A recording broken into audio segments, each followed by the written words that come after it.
Hey everyone, welcome back to CryptoNinjas. Today we're giving you updates on World Liberty Financial or WLFI and what's happening just a few days after its official token listing. There's been a ton of hype around this project, and now that it's live, I want to break down exactly what's going on.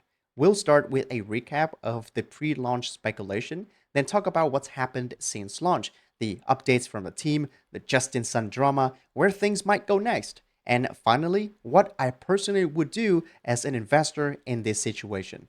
But before we get into the video, make sure to use our Binance referral codes for 20% off trading fees and up to $100 in new user bonus. Thank you very much. First, let's do a quick recap on the WLFI pre-launch. Before the WLFI token launch, the energy was absolutely buzzing. This wasn't just another token launch. This was a project backed by some pretty serious hype and speculation. People in the community were throwing around numbers like crazy: $1, $5, $10, etc. A guy in my comment even said $47.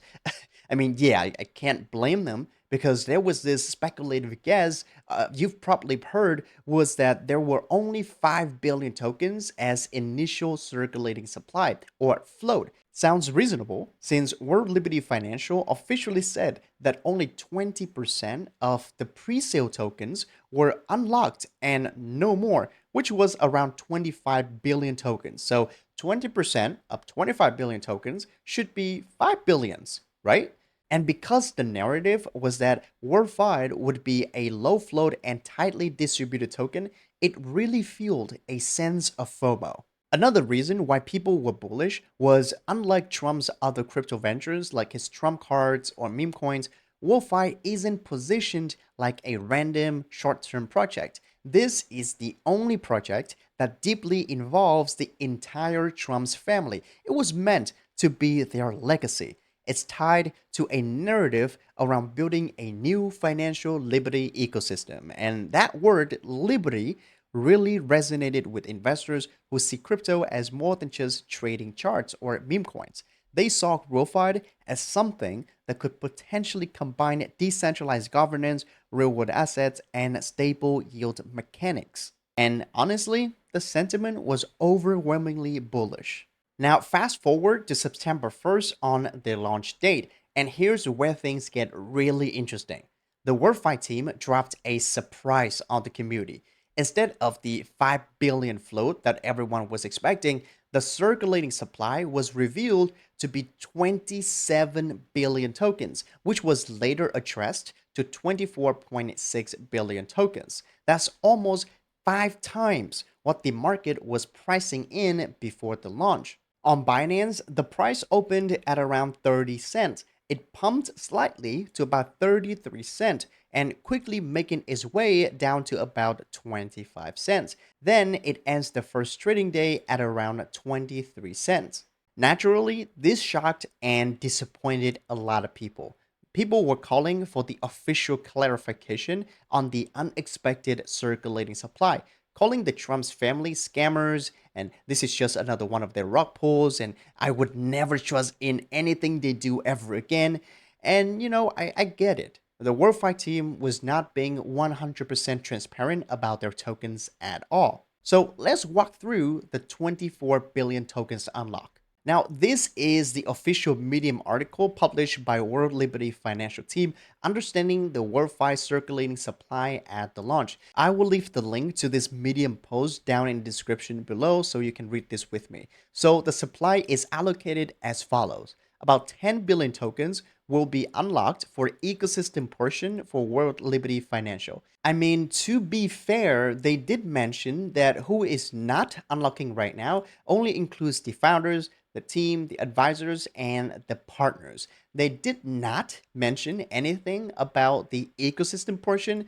So I guess that's fair, technically, right? They did not mention anything about it. But the next part is really, really bugging me. So about 7.7, look at this number, 7.783 billion tokens were allocated for ALT5 Sigma Corporation, which will hold around 8% of the total WLFI supply as part of its treasury strategy. So in case you guys don't know, ALT5 Sigma Corporation recently raised about $1.5 billion to put all of that into WLFI, basically buying $1.5 billion worth of WLFI tokens. But the interesting thing is, ALT5 Sigma Corporation recently announces the WLFI holding, and it's only about, look at this, 7.283 billion tokens. Well, this is interesting because they are supposed to have about 7.7 billion. So what's happening with the 500 million tokens? While researching for this video, I could not find any details or any articles or any posts mentioning the fact that ALT5 Sigma Capital is holding 500 million tokens less than what they should be holding.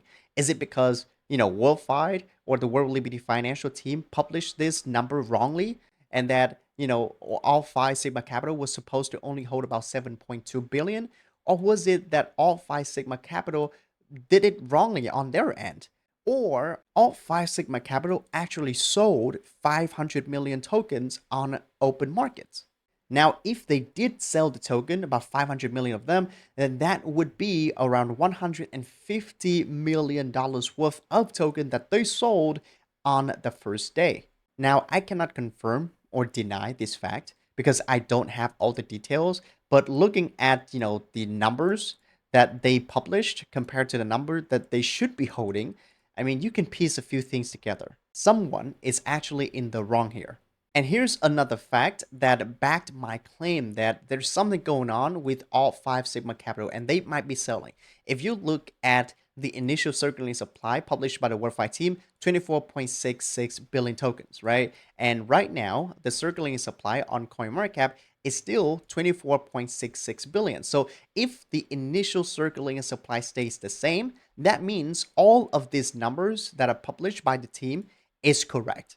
All right, because if you add all of this number up, it is 24.66 billion. So it could not be World Liberty Financial's team's fault publishing this article. So it must be ALT5 Sigma Capitals then. Like they definitely is holding 500 million tokens less. So if they are actually selling these tokens on open market, should they be publishing this to the community? Should they be stating this clearly on their post? Well, I actually could not find any details. And now enter Justin Sun, the Tron mastermind and a major early investor. On that same day, on September 1st, Sun claimed a massive 600 million WLFI tokens, valued at roughly 178 to about $200 million, making him a key stakeholder with a total holding of about $900 million. He took this to social media, declaring that he has no plans to sell his unlocked tokens anytime soon. The long-term visionary is too powerful and he's fully aligned with the mission.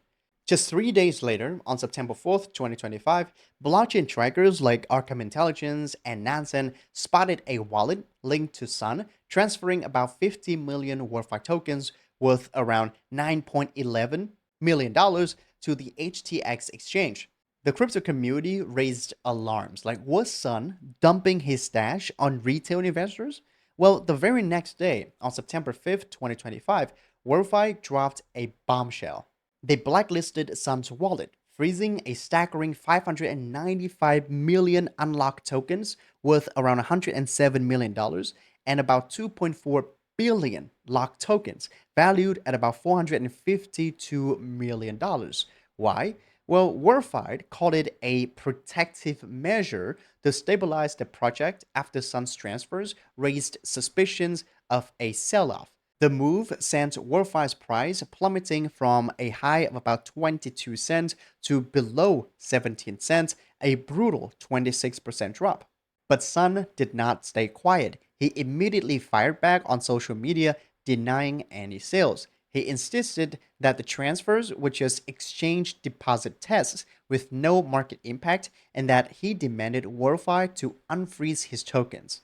Sun argued that the blacklist violated blockchain's core principles of fairness and transparency and decentralization, and that they should release his funds immediately. I mean, crazy situation, if you ask me. In a recent light of event, it seems like Justin Sun has the CEO of Nansen, one of the best analytics firms in blockchain, to back his claim. Alex, the CEO, said that Justin Sun did not cause the crash of WLFI, even though he did indeed transfer 50 million tokens for whatever reasons.